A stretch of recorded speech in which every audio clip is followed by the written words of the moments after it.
Good afternoon. My name is Zara Nordstrom, and today I'll be sharing with you another trip advisory brought to you by the Starling news blog.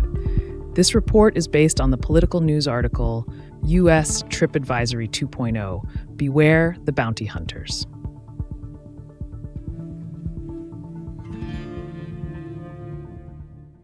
How did Trump's mass deportation of both legal and illegal immigrants within his country create some very unsafe traveling conditions for foreigners seeking to visit the United States? Some of the answers to that question haven't been addressed much via common channels like social media yet. With some luck, this report will save someone from having a bad experience on their journey through North America. If you don't watch a lot of political news, let me catch you up to speed on some of the important subjects.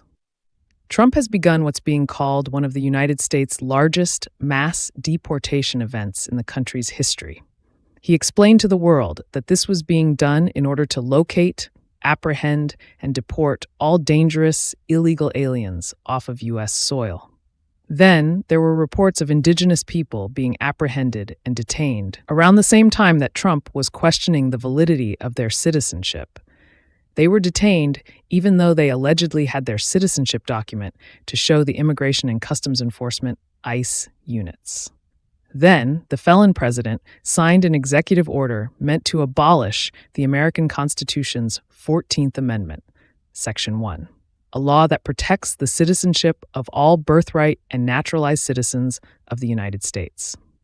It's only because a federal judge intervened that the latter people are still safe.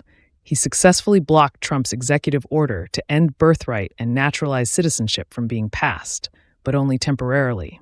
Those innocent people being targeted for deportation prove that Trump didn't organize a mass deportation event of dangerous, illegal minorities. He orchestrated a form of ethnic cleansing that targets both legal and illegal immigrants from across the world, the U.S.'s indigenous peoples, and possibly many more. If the felon president gets his way, literally millions of innocent, legal U.S. citizens will eventually be targeted for deportation. He only has to finish destroying the laws that protect those people in order to remove the criminality from his intended actions. The question many people are failing to ask is, to which country do you deport people like birthright or indigenous citizens who are already in their homeland? What the president plans to do to those people certainly isn't deportation. By definition, they would have to be foreigners in order to be deported. Trump confirmed publicly that he was creating a facility in Guantanamo Bay, Cuba, that would house those destined for deportation who wouldn't be taken back by their home countries. Others, he said, would be sent to a prison in Venezuela to live indefinitely among criminals. Places like those are where his persecuted minorities would be sent, as most wouldn't have citizenship elsewhere in the world where they could be sent to live as political refugees. In those South American jails and detention facilities, acts of cruelty towards those imprisoned, including torture, are allowed to take place. The politics in South America surrounding the treatment and rights of prisoners are archaic, compared to those of the United States, to put it bluntly. Facilities being built like the one in Guantanamo Bay are still called detention facilities at this time, only because Trump hasn't begun sending individuals from his persecuted minorities or his political opponents there yet that we know of. The moment they are sent to those places, Trump's holding facilities would become, by definition, concentration camps. Now, how does this concern you, a traveler from a foreign country? If you don't speak English fluently, if your appearance is comparable to those of any persecuted minority being targeted by the United States president and his administrations, as a traveler with no U.S. citizenship to show, you could end up being accidentally apprehended by groups like ICE or the U.S. military. You might even run the risk of being sent to a detention facility. Should you lose your passport and have no access to a phone to call your embassy, muggings happen even in Canada. Those are only a few among the many perils that you would risk facing upon entering a country currently undergoing such a large-scale mass deportation process.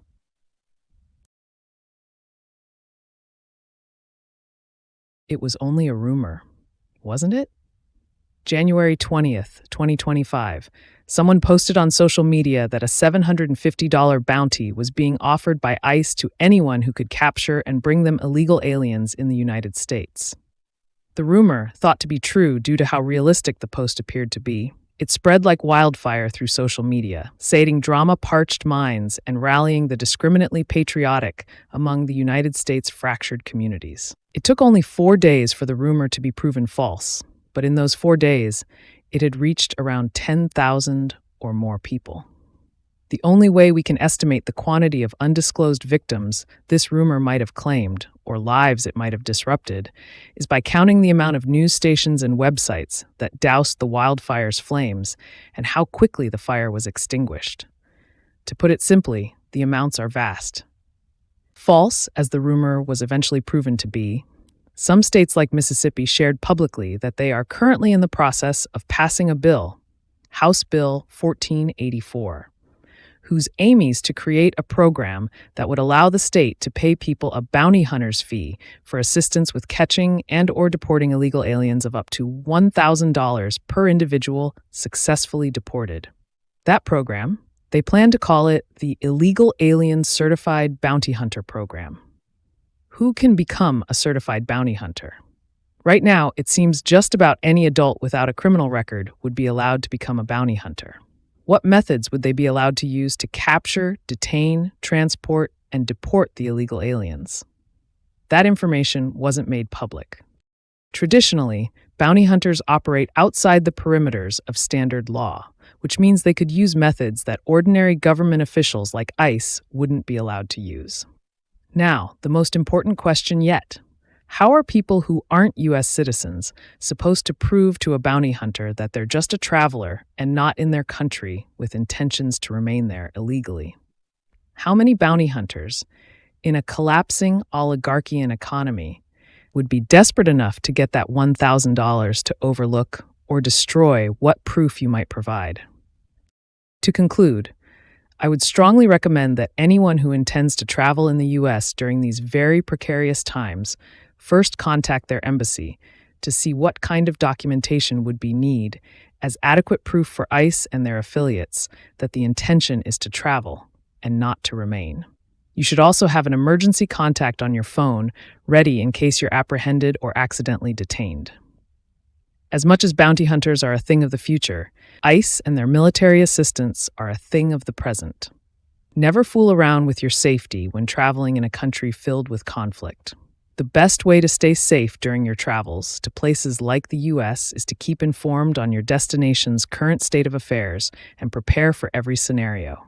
No matter who you are or where you come from, be vigilant. Find ways to peacefully persevere, never be afraid to ask for help, and be safe. My name is Zara Nordstrom. Thank you for watching this segment on American History in the Making.